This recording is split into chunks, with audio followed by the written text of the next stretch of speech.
Bismillahir-Rahmanir-Rahim. Let us continue with our tafsir of Surah Aal-Imraan bihawlillahi wa quwwatih.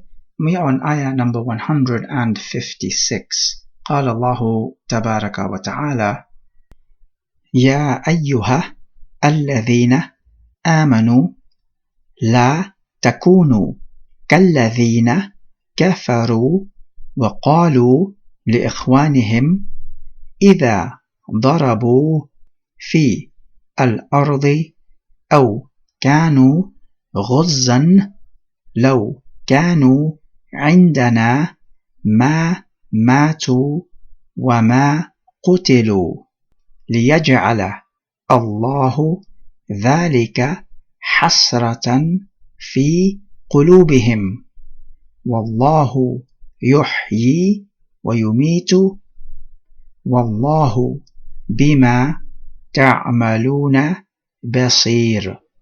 So in this ayah he begins with the famous call that we have come across before previously. O you who believe, he says, do not be like those who made kufr, who disbelieved. He is referring to the munafiqeen.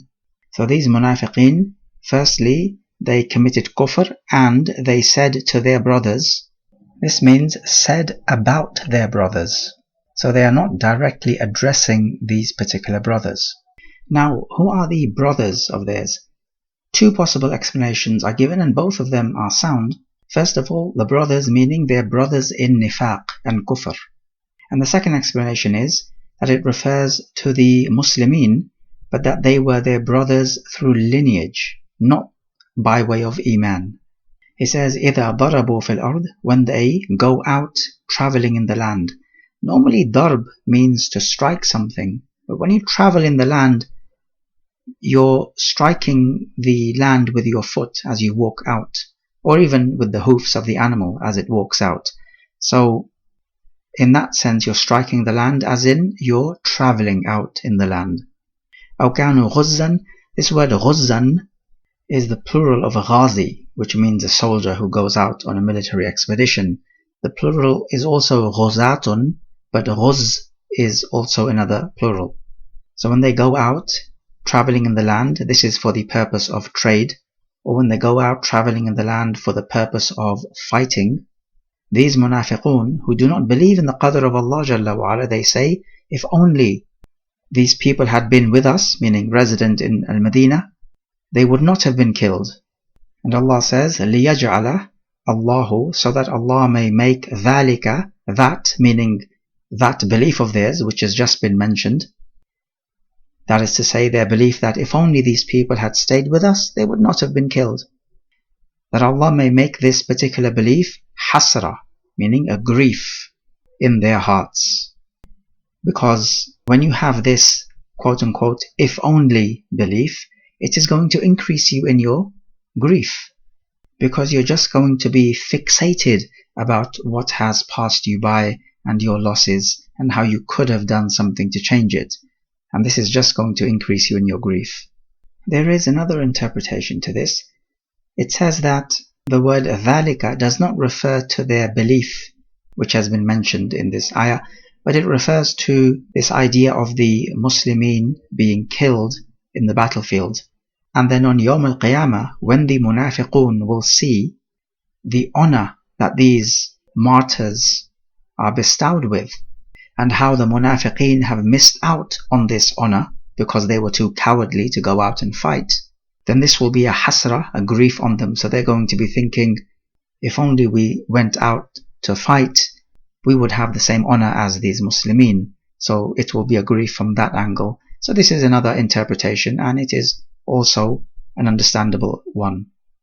Anyway, he goes on, Allah yuhyi, from ahya yuhyi, ihya'an, to give life, wa yumit, amata yumitu, imatatan, to give death. And Allah sees all that which you do.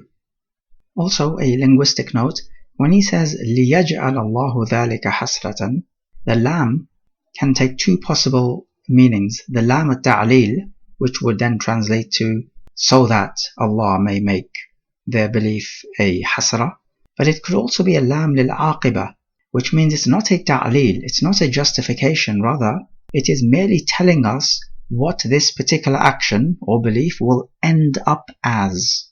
So their particular belief will end up as a grief for them. If we were to say the lam is lam at-ta'lil, then we would have to understand that Allah Jalla wa Ala inspires this belief of theirs in their heart so that He may make this belief as a grief for them. But if the lam is lam lil-aqibah, then it means that this belief is not inspired by Allah Jalla wa Ala directly, rather it is more like inspired by shaitan, but the end result of this particular belief of theirs would be hasrah.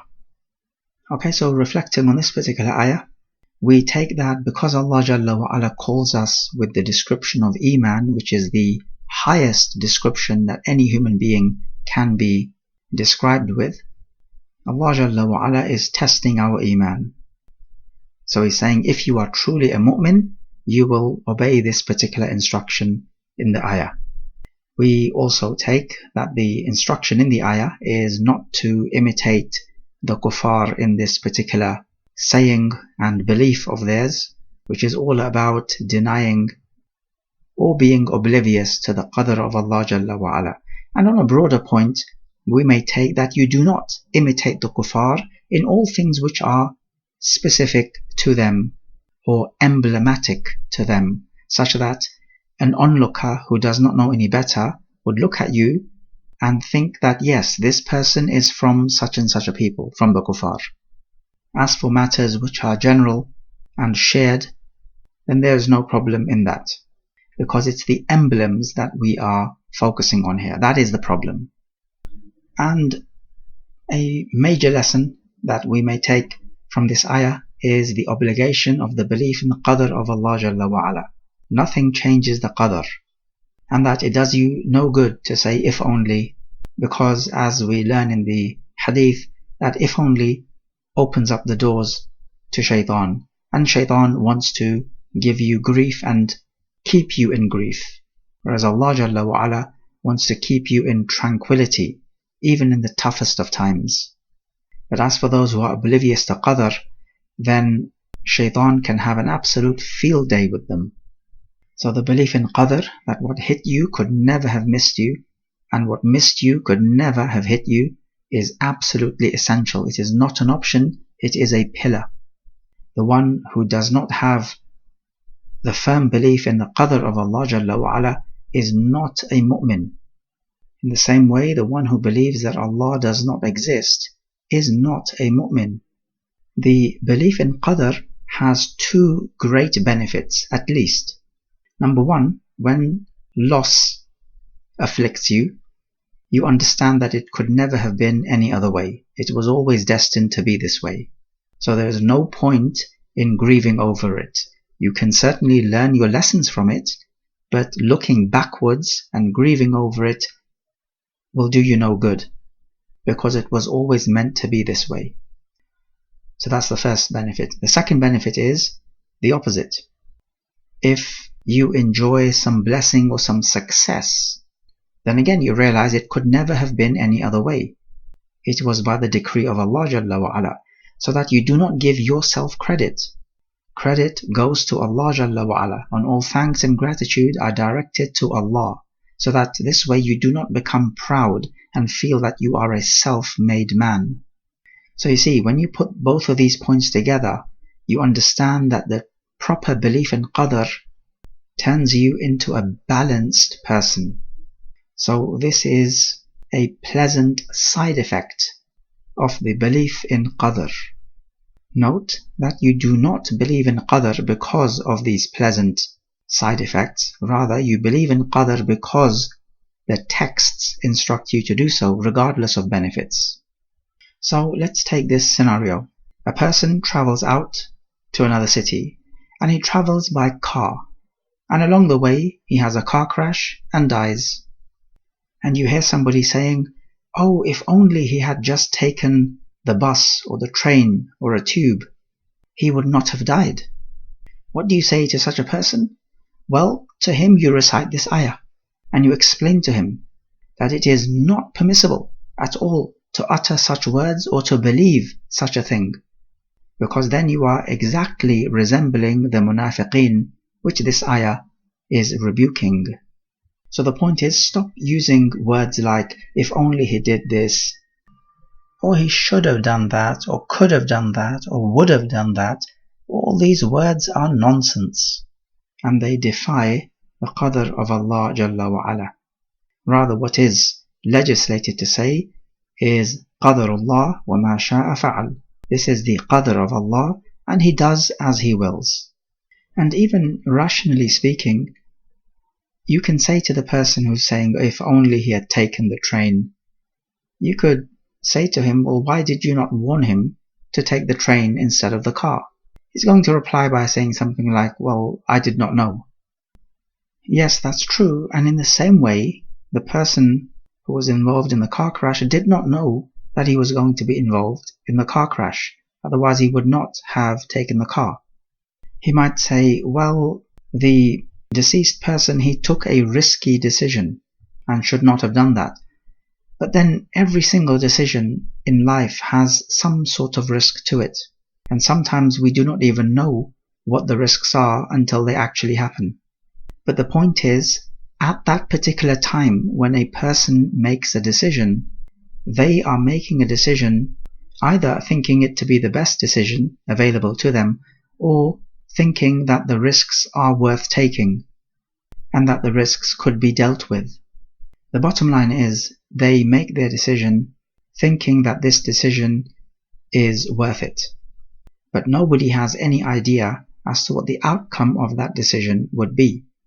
And then besides, you cannot guarantee that the alternative decision would be any safer, because there could be yet unknown risks or latent risks and dangers that make themselves known when you least expect them. And then you look back in hindsight and you feel, oh well, that was the wrong decision. But it's easy to say that, looking back. The point is, at the particular time of making the decision, people feel that their decision is worth making. And even if a person does make the most stupid decision in the world, then it is only Allah Jalla wa Ala who decreed that he should make this particular stupid decision and because of that die. So in any case, it is all part of the qadr of Allah Jalla wa Ala, and there is no point in grieving over it. We also learn the obvious lesson that Allah is the one who gives life and the one who gives death. So anyone who lives and dies is only by the decree of Allah Jalla wa Ala. And we also take the lesson that we have taken before, that Allah sees all that which you do. And of course this is both a threat and a glad tiding depending on the nature of your actions. Ayah number 157. وَلَئِنْ قُتِلْتُمْ فِي سَبِيلِ اللَّهِ أَوْ مُتُّمْ لَمَغْفِرَةٌ مِّنْ اللَّهِ وَرَحْمَةٌ خَيْرٌ مِمَّا يَجْمَعُونَ. He says, وَلَئِنْ, the waw means and, so it's beginning a new sentence. This lam is lam al-qasm. It's as if Allah is saying, wallahi, and in meaning if. So, and wallahi if qutiltum, you are killed, fi sabilillahi, meaning fighting in the way of Allah, aw muttum, or that you die, so that is other than being killed in the battlefield, then la maghfiratun, this lam is the jawab al-qasm. So he says la maghfiratun, the maghfirah, the forgiveness from Allah, and his rahmah, rahmah meaning all types of goodness and blessing, is better than that which they yajma'un, collect or amass. And it refers here to the worldly possessions, be it money or other than that. And ayah 158, وَلَئِنْ مُتُّمْ أَوْ قُتِلْتُمْ لَإِلَى اللَّهِ تُحْشَرُونَ. So again, وَلَئِنْ, we spoke about muttum, the past tense of mata, yamutu, mautan, die. أو قُتِلْتُمْ, if you are killed. La ilallahi, again the lam is the jawab al-qasm, which may come after the oath which is taken. Notice the oath which is taken is not explicitly stated, it is implied. He says, to Allah you will be tuhsharun, from hashr, meaning to gather people or things, so gathered, referring to Yawm al-Qiyamah, of course, when the whole of mankind will be gathered before Allah subhanahu wa ta'ala. Okay, so reflecting on these two ayatan, we take the clear lesson that anyone who is killed fighting in the way of Allah as a shaheed, or even just dies as a believer, then he is transferred to the forgiveness of Allah and His rahmah. And the ultimate rahmah of Allah Jalla wa Ala is the Jannah. And that the reward of the hereafter is better than anything which one can amass from the materialistic pleasures and wealth of this world. And we find also that this ayah is a solace to the believers who were not able to enjoy the pleasures of this world, or the believers who were killed in the way of Allah, and much of this dunya was lost to them. So this is a solace for them, that where you're headed to, the akhirah and the mercy of Allah and His forgiveness, this is much better than anything of this world which has passed you by. So there's simply no need to be saddened nor grieved by any loss whatsoever. You notice also in this ayah that Allah is comparing the hereafter to this world. Now this comparison may at first seem ludicrous because it's worse than just holding a candle to the sun. The difference between this world and the hereafter is more pronounced. However, Allah Jalla wa Ala does compare the two, and so we find it is permissible to do so, if this would serve a particular noble purpose, which it does here, of course. As we said, this ayah is a solace to those of the believers who lost much of this world. But if such a comparison does not serve a particular purpose, then it is not permissible. For example, if you see a person who is the strongest man in the world, for example, and then you say, Allah is stronger than him. This type of comparison is, of course, ludicrous, and there is no need for such a thing, because it's obvious to everybody that Allah is more powerful than anything else. Indeed, this comparison would be an insult to Allah Jalla wa Ala. However, if such a comparison is truly warranted, then it would be permissible, such as in the case of Abu Mas'ud radiallahu anh beating his servant, and the Prophet called out from behind him, telling him that Allah has more power over you than you have over your servant.